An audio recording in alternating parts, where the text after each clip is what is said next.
Paddy said, and the place I come from is where I've lived all my life. I've been through many incarnations in my time. I never made it at football, and I cycled, but not very competitively. And for a time, I thought I was a singer. A few years ago, I decided that I needed to write, and now on the cusp of, this is a big word, septuagenarian, rhymes with geranium. I'm casting a jaundiced and satirical look at life. Some say I'm in serious regression and could now be experiencing a second childhood. If you ask me, am I happy? Well, I'm in a state of delirium almost just now. And I'm so happy to be here. Thank you.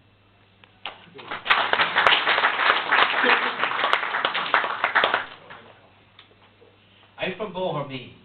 If you haven't visited this part of God's glorious planet, then you haven't truly experienced the beauty that tantalizes and nourishes the senses.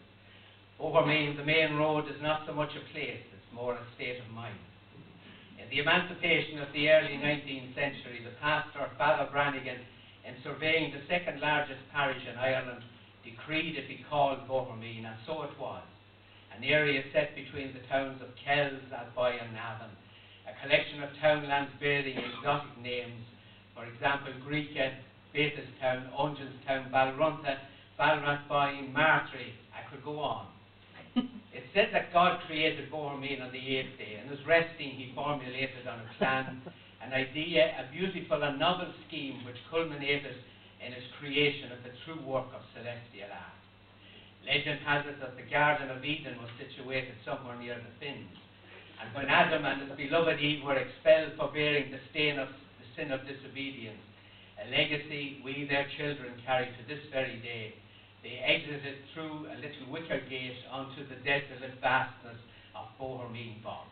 And Adam immediately set out to follow his vocation as a provider.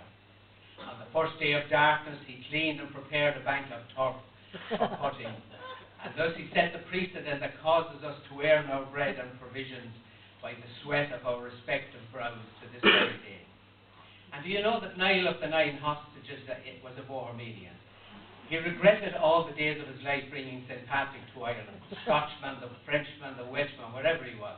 So no sooner had he arrived than he refused to work Sundays and overwhelmed our land and our people with Christianity and pilgrimage.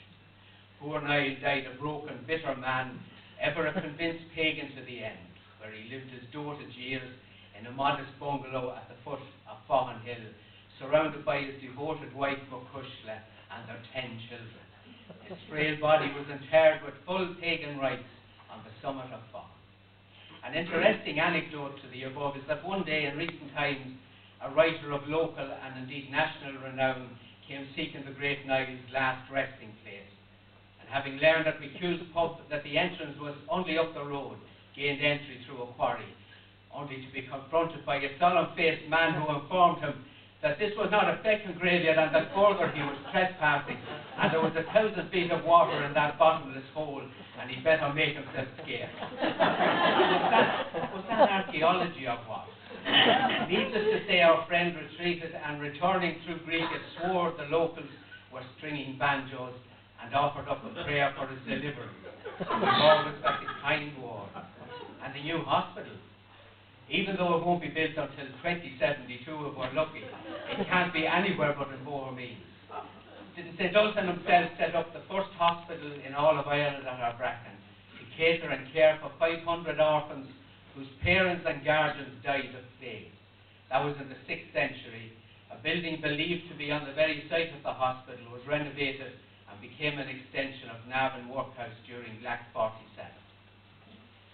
Meath is where the birds sing sweeter, where the honey bee sates itself on the heavenly heather nectar taken from the rugged vastness of the bog, where penalty points are misdirected penalty kicks in Sean Newman's Park, where alien boy racers terrorise the residents along the new line, and a Garda presence is as rare as hobby horse dung, where stewed rabbit is a speciality and myxomatosis is just a big word, where we have heroes to inspire every age, Ken Rennick's footballing legend, Johnny Murtha, winner of 3 Epsom derbies, who drank porter with the Queen Mother, and my near neighbour, a reclusive, elusive citizen who wishes to be anonymous, who was national hide-and-seek champion on 10 successive years during the austere recession of the 80s, when we all believed that he was the last man standing with McAlpine's Fusiliers beyond an inch.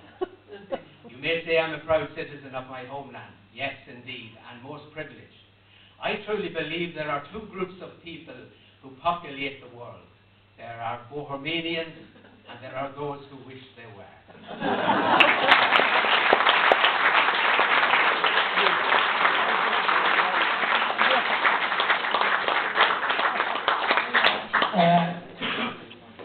That piece was obviously written and performed by someone who has great pride in his place.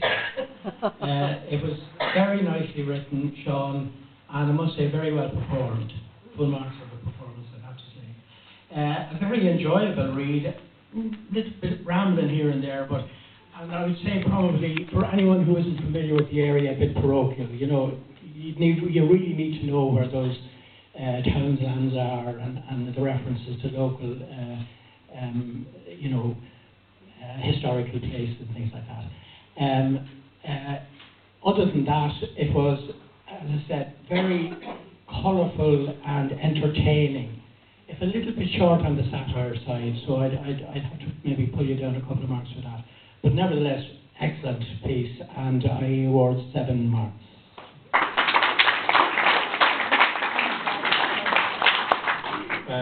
Sean, I have to say that was a brilliant presentation. No disrespect.